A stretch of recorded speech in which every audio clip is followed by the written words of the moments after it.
dans votre carte de répertoire de centres, d'endroits où on peut trouver de l'or, je n'ai pas vu l'Ardèche.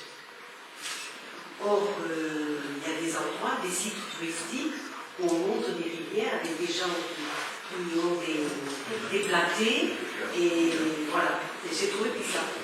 En fait, là, vous parlez d'empalage dans les rivières, nous on parlait d'or en alluvion dans les terrasses. Et donc, si ça peut être la même chose, parce que s'il y a de l'or dans les rivières, il peut y en avoir à côté, mais de l'or, ça je ne sais pas, il faudrait voir un peu de la carte. C'est la carte des mines, oui. Ah, d'accord. C'est la carte des mines. C'est quoi Non, de l'or, on a plus que ça. Ah, d'accord. Il y a de l'or qui a été exploité à l'époque romaine. Dans ma tête, c'est tout. Non, c'est naturel. On n'a pas tout. D'accord.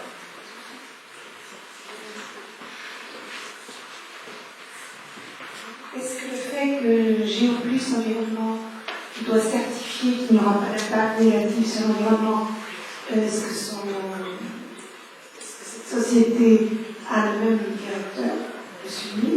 Est-ce qu'en soi, ce n'est pas un vice de procédure, un vice de forme pour la procédure? Alors, non, le ministère a répondu que non, il n'y a rien dans la loi qui l'empêche. Mais ça pose un grave problème éthique, on est bien d'accord. Et malgré tout, ce genre de choses, dans les 3 semaines auxquelles on aura droit, je pense que c'est important de faire remonter ce message parce que l'indignation sur la manière dont ça se passe peut quand même être entendue.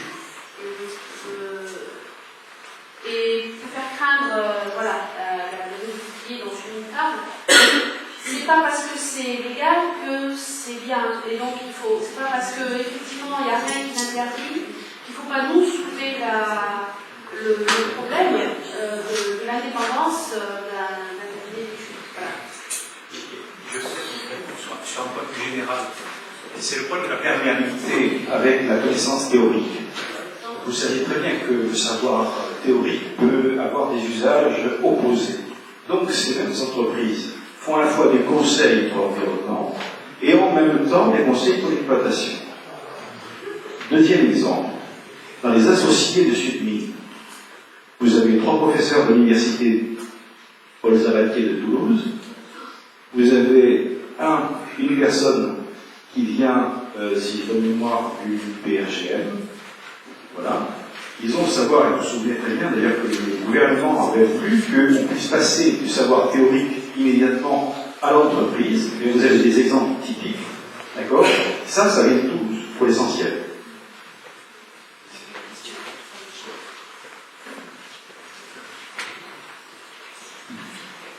Aujourd'hui, concrètement, qu'est-ce que nous pouvons faire? Parce qu'en fait, on est là pour savoir ce qu'il faut faire contre ces gens-là pour éviter l'exploitation des mines et même la recherche minière.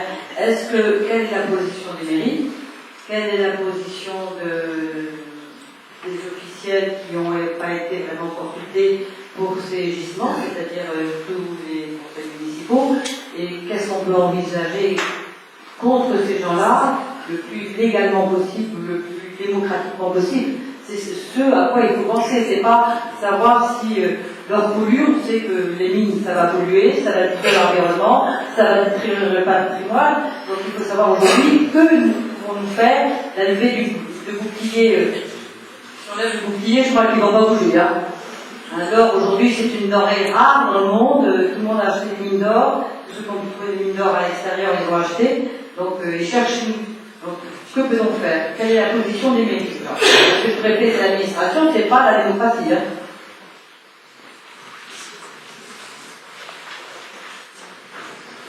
Oui, bonsoir. Donc, je présente Gustaris. Donc, on a été justement destinataire du dossier. C'est un dossier qui, de suite, déjà, est arrivé le 12 août. Alors, on n'était pas en vacances, mais quand même un petit peu, c'est comme par hasard, c'est arrivé à ce moment-là. Donc c'était plus compliqué à gérer. C'est un dossier, ça représente ce qu'on a reçu, voilà le dossier là. Et en plus, il y a 5 feuilles en plus qui sont des mails d'échange qui ne sont pas envoyés dans ce dossier-là. Donc voilà l'épaisseur du dossier. Quand on vous demande un permis pour construire une maison, je peux vous garantir qu'il est autrement plus épais. Donc le contenu, vous en avez vu une partie, c'est une publicité en fait. Donc pour nous, la position, elle est très claire. Déjà avec un dossier comme ça, on avait des doutes. On n'est pas spécialiste. Aujourd'hui, j'ai appris beaucoup de choses. Déjà, donc ça sera à continuer à creuser. On a commencé à demander aussi à regarder. C'est le cas de dire. Je vais rappeler. La première chose que l'on a commencé à regarder, c'est avec des avocats, pour savoir quels étaient les droits. Il y a des choses qui nous semblaient quand même bizarres. Le droit du terrain et ensuite le sous-sol qui n'est pas au propriétaire, etc. Vraiment, le commun des mortels, comme tout le monde. Donc, ce temps, on a commencé un petit peu à regarder ça. Mais après, la position, elle est encore renforcée par les problèmes que l'on a là. On doit avouer qu'il n'y a pas on n'a pas encore suffisamment il n'y a pas une démarche encore qui a été faite. Ça, c'est trop gros. Le consensus, pardon? Voilà, donc, on en a parlé au dernier conseil des Roulis. On a posé la question, il y a certaines communes qui sont pas dans la commune comme vous l'avez vu. Au conseil communautaire, ça a été évoqué, juste après qu'il n'y a pas eu de vote, puisque l'administration ne demande pas de vote. Même au conseil municipal, l'administration ne demande pas de vote.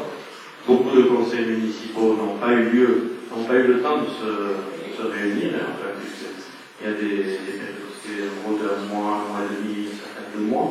Donc beaucoup de communes, ce sont les maires qui ont décidé comme ça. Il n'y a même pas eu le temps de faire un débat communal. Et encore moins, on a une pratique quand même avec Sarit à travers les comités de quartier, par exemple, on aurait pu consulter. Pour l'instant, c'est arrivé beaucoup trop rapide. On n'a même pas eu le temps pour donner la réponse. Donc nous, on a fait une réponse à monsieur le préfet. On a attendu le maximum, on a envoyé ça le 8 septembre. On a attendu pour essayer d'avoir le plus de renseignements possible. On a appelé la préfecture pour savoir, entre autres, réglementairement, qu'est-ce que ça impliquait. On n'a pas eu de réponse. On a appelé plusieurs organismes comme ça. C'est un flou complet, entre autres sur le droit qui a été évoqué au début aussi, le droit minier. Donc voilà, aujourd'hui on en est là. Au niveau de la communauté de communes Héroï, c'était juste évoqué, donc il n'y avait pas de vote. Et donc, on a posé la question à M. le maire qui a répondu par affirmative, qui a donné son opinion, expliquant qu'il avait été pris de court.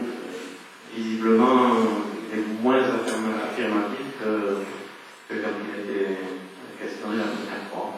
Voilà, il n'y a pas pour l'instant, il n'y a pas eu de dynamique dans les mairies par rapport à ce projet-là.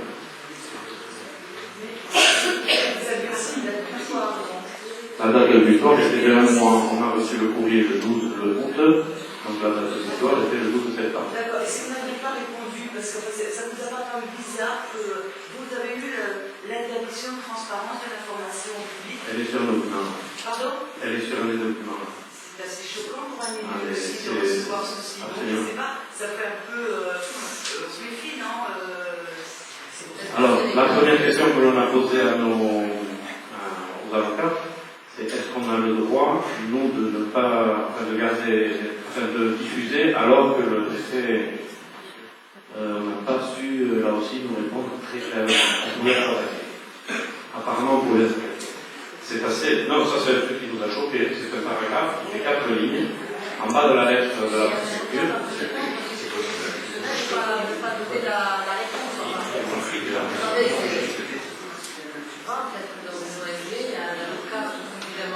Oui, oui, tout à fait. Et puis après, la réponse du mairie veut dire on n'a pas le droit de consulter, nous on ne donne pas notre réponse. Non, nous, ce que l'on a donné, c'est que justement, on n'a pas les renseignements, donc on ne donne pas. On a mis une position défavorable. Tout parce que, on le marque là, dans le dossier, on le dit que justement, on n'a pas le dossier trop léger, on n'a pas de renseignements, donc c'est défavorable. Voilà. On ne peut pas commencer par lancer une pétition?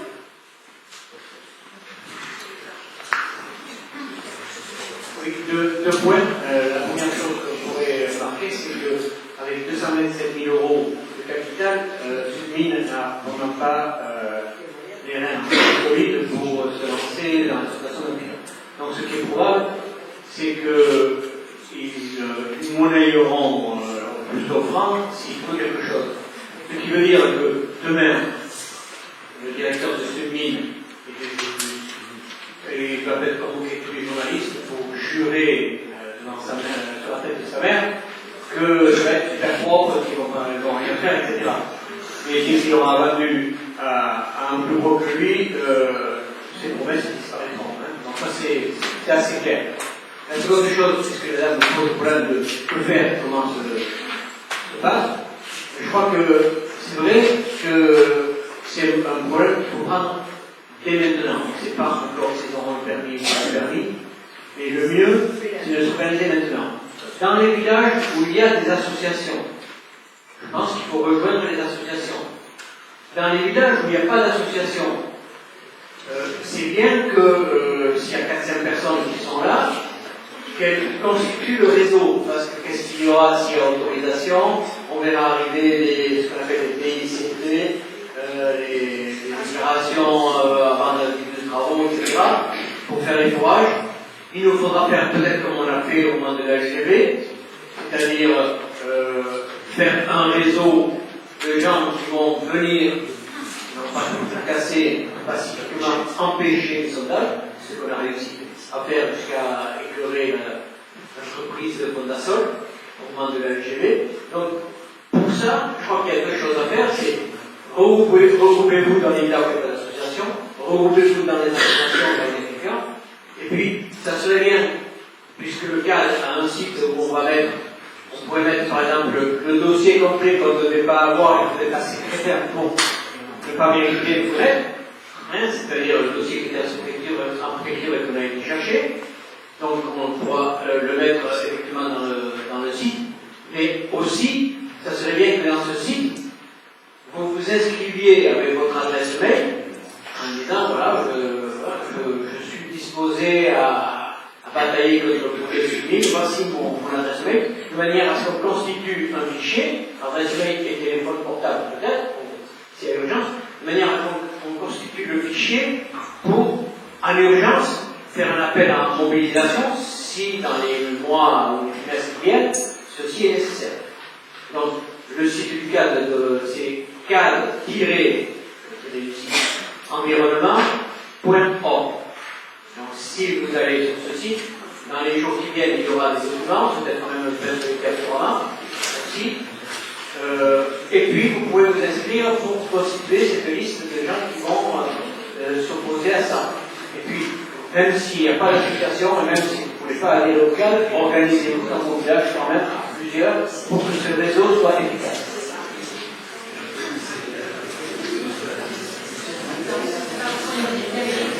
Juste sur le site contact, dans le site internet, il y a une zone contact, hein, c'est un formulaire à remplir, c'est pas un truc sans fond, hein, on reçoit les infos, c'est d'ailleurs comme ça que le collectif Proton nous a contacté en fait. Donc, comme à TikTok, vous mettez vos mails et en disant que c'est pour les infos sur mine, et nous on vous rajoute à nos listes de distribution parce qu'au niveau du cadre, on fait beaucoup effectivement en diffusion. Et votre téléphone, parce que ça peut servir. Alors, je vais pas ce micro, mais il y avait un ordre pour. Je vous passe après la partie. Oui, bonsoir. Je pense que moi, ce qui m'a interpellé dans le sujet, c'est aussi la question de l'eau. Alors, je vais vous paraître partir de très haut, mais nous avons au niveau de l'Europe une directive cadre eau européenne. Il faut savoir que le bassin Allo-Garonne, et là je me rapproche de notre territoire, a été épinglé encore fin 2014 et 2015 très fortement pour non-respect de l'eau et des pollutions. Donc au bassin Allo-Garonne, il y a eu, au niveau national, le stage, c'est le schéma directeur d'aménagement de la gestion de l'eau. C'est un document opposable. Effectivement, c'est au niveau national. Et c'est répercuté ici avec un stage Adour-Amont, Adour-Aval et Adour-Estuaire. On arrive sur l'estuaire, ce sont tous nos petits bassins versants qui vont arriver sur l'estuaire. Il y a du travail qui est fait sur notamment au bassin versant de la Nive, c'est un syndicat qui travaille pour éviter toutes les pollutions. On travaille avec les agriculteurs pour pouvoir préserver l'eau, parce qu'effectivement, le problème de l'eau potable, c'est dans 50 ans. Donc c'est une génération, simplement. C'est très court. Donc effectivement, il faudrait peut-être qu'on se penche là-dessus, peut-être interpeller aussi le comité de bassin de Garonne en se disant, et pour les syndicats et les agences de l'eau, en leur disant, mais attendez, comment vous pouvez accepter de laisser faire ça, sachant qu'on a une réglementation très forte, un document qui est opposable, et je pense qu'il faut interpeller, parce que dedans, nous avons effectivement, il y a des élus, il y a des associations de défense, il y a des agriculteurs, il y a des industriels. Mais au comité de bassin, je pense que déjà, il faudra leur demander ce qu'ils en pensent et s'ils comptent le laisser faire aussi. Les mettre devant leur responsabilité. Parce que c'est moi, je pense que c'est ce qu'on fait. Si on a réussi à arrêter les sondages de la LGV, c'est parce que c'est grâce à ce qu'on appelle des AOT, des autorisations d'occupation temporaire qui sont obligatoirement déposées dans les mairies. Donc, on peut savoir à l'avance où et quand se font les sondages et quelle sorte de sondage. Donc, il faut être très vigilant. C'est pour ça que je reviens sur ce que disait M. Pachon. Il faut que dans tous les villages, il y ait des relais, de façon à ce qu'on puisse savoir à l'avance où se feront ces travaux-là. Et on peut ensuite agir en fonction de ces connaissances. Le nouveau code minier, celui qui existe depuis 2011, si jamais donc on accorde ce permis de recherche à une mine et que pour une raison X ou Y, l'État ne donne pas ce qui est de droit à la concession, on va payer de lourdes indemnités à une mine. Voilà. Et un autre exemple, c'est Rosière Montana, c'est en Roumanie. Oui. C'était un pays minier. La génération d'avant, ils ont fermé les mines, ils se sont reconvertis à l'agriculture paysanne, ils ont remis en route leur agriculture sur des zones autrefois minières. Et là-dessus débarque Gabriel Rousseau, c'est une grosse compagnie minière canadienne qui va ouvrir les mines. Un combat, alors, ils obtiennent une première autorisation, exploration. Il y a une levée de bouclier exceptionnelle en Roumanie, ça a enflammé toute la Roumanie pour ne pas ouvrir les mines, parce qu'ils avaient redéveloppé un mode de vie qui était loin du mode minier. Et bien, Gabriel Rousseau, ça a mis sur le tribunal romain, là, ça vient, on l'a su là, il y a 15 jours, dans ces fameux tribunaux maintenant commerciaux où les entreprises peuvent attaquer les États, pas l'inverse, hein, les États peuvent pas et pour réclamer des milliards de marge d'intérêt. Donc, une fois que les autorisations sont données, la machine arrière, elle est de plus en plus compliquée. Sur les terres rares, c'est des métaux, hein, on appelle terres rares. C'est de la chimie, en fait, dans le tableau de classification des éléments, il y a certains métaux qui sont alors aujourd'hui, ils sont très recherchés parce qu'ils interviennent dans la microélectronique et ils ont une grande valeur, beaucoup plus que l'or. Et là où ils interviennent dans le projet, je ne pense pas que ce soit un des objectifs de le chercher là, parce que la terrasse alluviale, c'est pas propice. Par contre, dans le cas d'une recherche d'un gisement primaire, là, on peut avoir un gisement polymétallique où on aura une association de multitude de choses. Donc, ça, c'est une possibilité. Mais il y a la possibilité qui est par-dessus toutes les autres, c'est l'enjeu financier. Il faut savoir aujourd'hui que les compagnies minières gagnent de l'argent avec la mine, mais elles en gagnent peut-être plus encore avec la bourse. Et lorsqu'on dit on a découvert un gisement de tant de tonnes à tel endroit, ça joue sur la bourse. Alors, je ne sais pas comment ils arrivent à gagner de l'argent, mais c'est des leviers. La bourse est un enjeu principal pour les compagnies minières. Et donc les 227 000 € de capital de cette société, c'est pas un problème. C'est un outil qui est construit pour faire un travail prévu. Voilà. Et à Rochia-Montana, les enjeux financiers étaient bien là. Hein. Rochia-Montana, nous, on y a travaillé en tant qu'archéologue pour faire le sauvetage de cette mine qui avait beaucoup d'intérêt patrimonial. Et la compagnie minière a dépensé des millions d'euros en archéologie. Ils ont déplacé presque le village en entier. Ils ont déplacé le cimetière. Ils ont reconstruit des villages entiers pour reloger les gens. C'est un désastre humain aujourd'hui là. Ça ne peut pas dévier sur la place du mercure dans le processus, parce qu'on n'a pas du tout parlé du mercure, parce que dans les conséquences humaines, certaines personnes connaissent le cas de la Guyane, où il y a eu vraiment un génocide sur les Amérindiens, des conséquences très graves, de stérilité chez les hommes, des malformations chez les bébés, des bébés avec 2 têtes, 3 jambes, etc.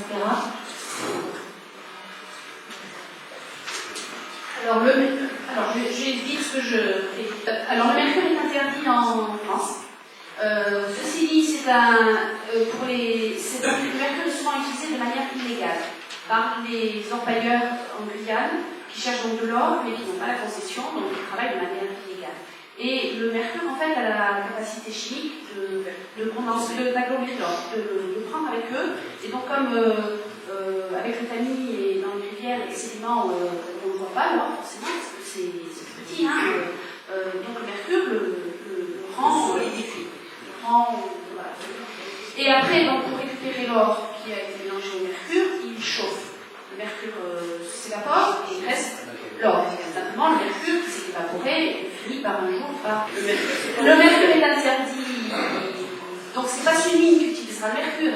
Et voilà, alors, on peut espérer qu'il n'y ait pas des gens qui se disent ah ben tiens, il y a tant de Pays Basque que je vais avec le mercure. Parce que c'est effectivement des empailleurs totalement illégaux qui l'utilisent. On a l'impression quand même que c'est urgence. Quel est le calendrier voilà, je ne sais pas, à la commission limite, c'est vrai qu'on en a un peu parlé. Moi, ce soir, je ne vois aucun maire, avant de aller au Espagne. Il y a eu l'adjoint. Oui, l'adjoint, il a suivi aussi, il n'y a aucun maire. Alors qu'ils ont tous su l'invitation. Je pense que c'est toute la population qui se mobilise. Je voulais dire par rapport à Cambon, il n'a pas dit non, il a mis un avis très réservé. Voilà. Merci.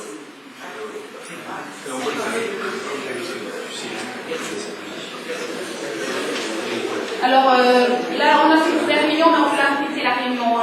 S'il faut aller à Espelette, à Sarre, à Luxembourg, voilà. Et comme a dit Victor, c'est vrai qu'il faut que chacun s'empare en fait du problème. Nous, en tant que collectif, d'association, là, on a mis donc le débat. À chacun effectivement aussi de se retourner effectivement peut-être vers sa commune et surtout vers les associations du village, parce que quand même entre nous, on peut circuler quand même pas mal d'infos. Et d'un point de vue effectivement planning, vous parliez tout à l'heure du SAGE, il y a aussi les AOC, il y a des structures, il y a des syndicats, nous on donne l'information. Par exemple, l'État a écrit au préfet, il nous a pas demandé notre avis, mais on l'a écrit quand même. Et je pense que chaque structure, que ce soit au niveau de l'eau, au niveau des agriculteurs, effectivement, elle doit aujourd'hui se mettre sur le rien, parce qu'on ne leur demande rien, se manifester, parce que l'avis du préfet, quand même, va peut-être à un moment tenir compte de ça. Voilà. Après, comme on l'a évoqué, hein, si jamais ça devait aller au bout et qu'il y avait une autorisation qui est donnée, on remobilisera, comme on a déjà mobilisé sur la NTV pour aller. C'est trop tard, c'est question de rapport de force à un moment encore. Un petit constat et une question. Premier constat, c'est qu'en tant que citoyen, moi je félicite les organisateurs de la soirée qui une excellente formation, qui sera, j'espère, source de mobilisation. Moi je n'en crois plus à ce que pense le maire ou à ce que pense le curé. Si les citoyens ne se mobilisent pas, dans le meilleur des cas, les maires peuvent être pour construire. Au passage, je remarque quand même que le projet repose sur des méthodes que je croyais dévolues. Alors d'une part, en tant que, vous l'avez signalé tout à l'heure, on entend parler de démocratie participative, et nous avons des fonctionnaires qui sont encore dans la mémoire aux inspirations coloniales. C'est le minimum de conseil qu'on peut faire. Et c'est très grave pour la démocratie. Si on ne veut pas, si on ne se mobilise pas. On ne veut pas, ne votons pas, c'est fort. Me semble-t-il, je ne suis pas venu donner des conseils. Ensuite, la question c'est, en fait, est-ce que vous avez une information? Les porteurs de projet ont un argumentaire sur l'utilité du projet. Ou non?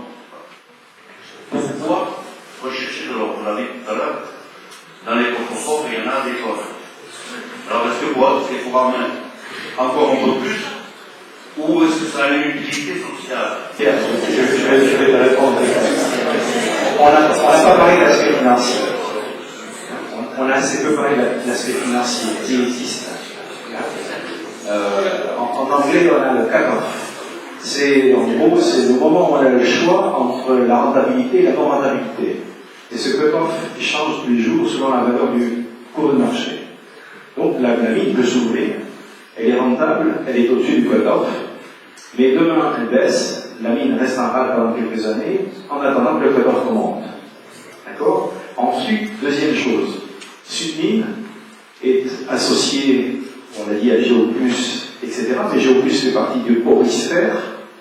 Orisphère, je décompose en deux. Orisphère, c'est financier et BTP. Mais c'est appuyé sur une autre société qui s'appelle Oris, tout court, qui a le même directeur, Oris et Orisphère. Et Oris, c'est construction de BTP et finance. Donc c'est eux qui vont, une fois la faisabilité, donner le feu vert, de savoir si oui ou non c'est rentable, ou si on revend, etc. Le préfet, il est au courant de tout ça? Comme l'a dit Yanina, effectivement, le préfet a 3 mois à partir de la publication du journal officiel qui a eu le 12 août de la licence en concurrence pour précisément c'est l'exclusivité de la recherche, c'est ça qui a eu l'intervention du journal officiel. Donc, septembre, octobre, novembre. Et après, ça remonte au ministère. Donc, la décision finale n'est toujours pas prise. Le préfet, c'est un avis dans les avis. Et c'est au niveau du ministère, donc ça laisse quand même encore un peu de temps. Et voilà. Après, la mobilisation, la question, on a la potable. Nous, en tissu associatif, on a effectivement des moyens d'aider à mettre en place des mobilisations, mais la mobilisation, c'est chacun qui, effectivement, peut se retourner vers sa mairie, se retourner vers ses élus, vers, quand on a des compétences en eau, en agriculture, se informer, et puis on a proposé des réunions de travail avec ces structures-là, pour effectivement mettre en place. Mais à un moment, c'est sûr qu'il va falloir trouver les pieds. Alors, quel jour, quelle heure, je ne sais pas encore, parce que voilà, c'est l'objet là aussi de débat. Mais il faut, nous, en fait, il faudrait qu'on ait aussi, vous qui êtes venus ce soir, je ne sais pas comment vous avez su, mais si vous êtes déjà sur le liste pour ce jour, c'est bon, mais si vous n'y êtes pas, donnez-nous vos contacts, parce que on sait, par l'expérience de la LGV, que c'est ça un moment qui fonctionne. Ceux qui travaillent tous sur ces histoires de la LGV, en fait, on avait formé des petits réseaux de vigilance citoyenne. Vous savez où avait eu les sondages, on avait récupéré les cartes, et là, on devrait savoir, comme a dit tout à l'heure, où les demandes de travaux sont faites en mairie. Et en fait, donc, les gens qui étaient, voilà, on fait la machine, parce qu'on ne savait pas le jour, l'heure, etc. Et par système de SMS, on se mobilisait, et dans 2-3 heures, il y a tout le monde qui arrivait autour de la machine. C'est sûr qu'il y en a qui ne pas, qui travaillent sur là, et quand même, ça a fonctionné. Pour ça, il faut pas se rester anonyme dans la mobilisation. Vous disiez, par la aussi, des fois, votre mail. Et quand nous, si on apprend qu'il y a un moment important, c'est par exemple pas impossible que le préfet fasse une réunion pour les maires. Dans ce qui s'est passé en Ukraine, en fait. C'est pour ça que je dis. Il y a eu un jour, peut-être, je sais pas, bon, ça peut être une raison. Aussi, quoi. Mais je dis ça comme ça, je ne sais pas. Comme vous avez compris, on ne nous tient pas informés des détails de la procédure. Donc, ce qui compte ce soir, c'est voilà, que vous ne restiez pas anonyme dans la mobilisation, vis-à-vis des associations, et vis-à-vis de votre organisation. Et je veux dire, mais quelqu'un a levé le doigt.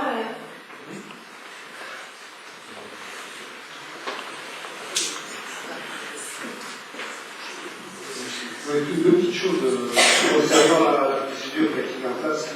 par les pouvoirs publics qui manquent de transparence. Juste pour rappeler, premièrement, qu'il y a une loi sur la transparence de l'administration vis-à-vis du public. Et deuxièmement, qu'il y a un article, une convention, la convention d'Arus, qui a été reprise dans le code d'environnement, qui permet à tous les citoyens d'avoir des informations concernant l'environnement. En plus, il y a une hiérarchie des normes de droit. Il y a un problème de conflit de normes. Toi qui es juriste, après tout, on est dans le droit privé, il a le droit de demander au moment où il fait son permis de mettre une partie sous enveloppe scellée et non révélée. Oui, mais le préfet ne peut pas demander à un maire de conserver confidentiellement un projet qui a trait à l'environnement. C'est ce qu'ils ont fait. Donc, quand il y a un conflit de normes de droit, tu me dis, normalement c'est la norme la plus haute qui s'impose. En l'occurrence ici, on a quand même un droit qui est très très très solidement arrivé au droit privé. Mais en l'occurrence ici, il y a une loi, et une loi, un texte de loi est supérieur à l'évidence, ici, à un contrat privé. Et pourtant, c'est bien celui, puisque c'est soumis à concurrence, pour que ça ne se sache pas, si t'arrives au monde, c'est très bien, la concurrence, c'est pas ça qui est important. C'est en amont, un projet concernant les sondages pour les luttes. Et ça, ça concerne l'environnement, et ça, c'est une décision initiale des pouvoirs publics. Et par voie de conséquence, le préfet ne pouvait pas demander à un maire de conserver confidentiellement son information. Je vous lis juste l'extrait, la recommandation que l'on a reçue, donc, monsieur le préfet, le 12 août 2015, c'est envoyé par la préfecture de direction des relations avec les collectivités locales. Donc, le dernier paragraphe, le texte explique que c'est la pièce jointe, c'est un dossier, et donc j'attire votre attention sur le fait que ce dossier n'est pas en l'état ni diffusable, ni consultable par le public. Sa seule destination étant celle de son examen par votre conseil municipal.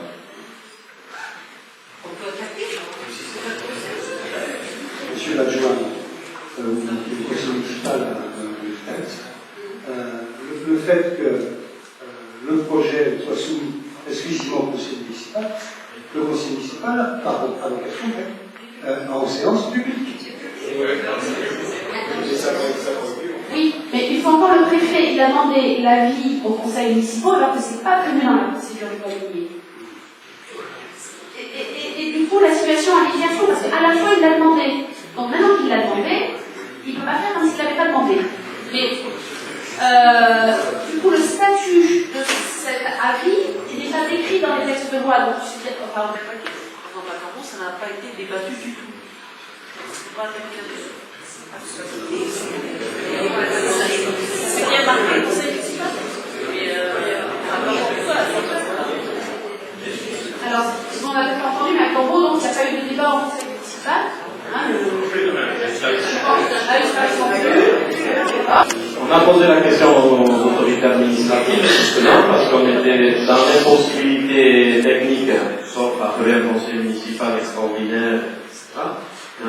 On était avec un calendrier différent. On a envoyé, c'est quand je parlais qu'il y avait 4 ou 5 feuilles de plus, ce sont ces feuilles-là, les échanges de mails que nous avons avec l'administration, on leur pose la question, on attend toujours la réponse. Donc on a su que, en fait, en premier, il faut rappeler quand même que cet avis des conseils municipaux, ou des mairies en tout cas, n'est que consultatif. Ça c'est bien dit par tous. Mais ils le redisent, c'est consultatif. Ça n'a rien à... c'est pas décisif. Donc ça c'est la première chose. Mais en même temps, ils nous ont confirmé, non, il suffit de maire. Et donc le maire, en tout cas Ustaris, le maire a envoyé une lettre à monsieur le préfet, donc émettant ce refus-là. Donc ce que j'ai dit exactement, c'est un dossier tout à fait léger que l'on ne voyait pas. Mais il est vrai aussi que l'on n'avait pas les données précises, autant de données que l'on a d'ailleurs ce soir. Oui, bonjour, je suis élu sur la commune compléter ce qu'a dit M. Goyenech, nous, à la commune de Jassou, donc, nous avons eu la possibilité d'avoir accès à tous les documents, donc tous les documents qu'a reçu M. le maire, donc y compris le dossier allégé. Donc on a provoqué une réunion du conseil municipal un peu extraordinaire, quoi. Et on a pu consulter, discuter, débattre autour de tout le document. Et donc bon, je m'étais rapproché du cadre pour avoir quelques informations complémentaires qui a permis de compléter les discussions qu'on avait entre nous. Et nous avons tous, la majorité, à l'unanimité, mis un avis défavorable. Et nous avons eu accès à tous les données. Et monsieur le maire nous a transmis tous les documents qui étaient transmis avec le courrier de monsieur le préfet. Et je pense qu'il y a peut-être un document que vous n'avez pas eu, c'est le dossier allégé, qui était normalement dans le dossier. Nous, on l'a eu. Et effectivement, il était très léger, ce qui nous a beaucoup aidé. Et donc, ce qui a fait qu'au-delà du dossier des 4 pages sur SUMI, les 6 pages sur le projet, il y avait quand même des choses intéressantes, notamment par rapport à Géo+, et puis la teneur de la notice environnementale qui était très légère par rapport à des soucis qu'ont pu avoir certains élus lorsqu'il a fallu creuser des fossés ou enlever des cailloux, etc. On voyait là que c'était un impact négligeable. Mais là, il y avait beaucoup de choses. Il y avait aussi le fait qu'on recevait le courrier le 12 août, qu'on avait un délai très très court pour répondre, le fait qu'on devait le faire aussi sans en parler à personne, alors que c'est un sujet qui pouvait intéresser les habitants de la commune. Et puis ensuite, bon, l'aspect Géo+, environnement, et la concordance entre le responsable de SUMI et de Géo+, environnement, et aussi la teneur du dossier, vraiment très léger. Deux petits points quand même, parce que bon, je ne sais pas si on va arriver au temps de dire, mais on est preneur des avis des communes de Sourail, d'Un Ressort et Ainois. Donc si vous avez des contacts avec les conseillers municipaux, on est preneur parce qu'on ne connaît pas encore leur point de vue. Voilà. Et puis après, on insiste un petit peu, on peut refaire cette réunion à CP, vous voyez ça sous, parce que on est dans une période où c'est nous qui assurons le débat démocratique. Donc on est à cette période-là, et puis donc après, pour la suite, on a déjà dit, sur notre site, mais donc si vous êtes dans ces communes-là, plusieurs, on peut envisager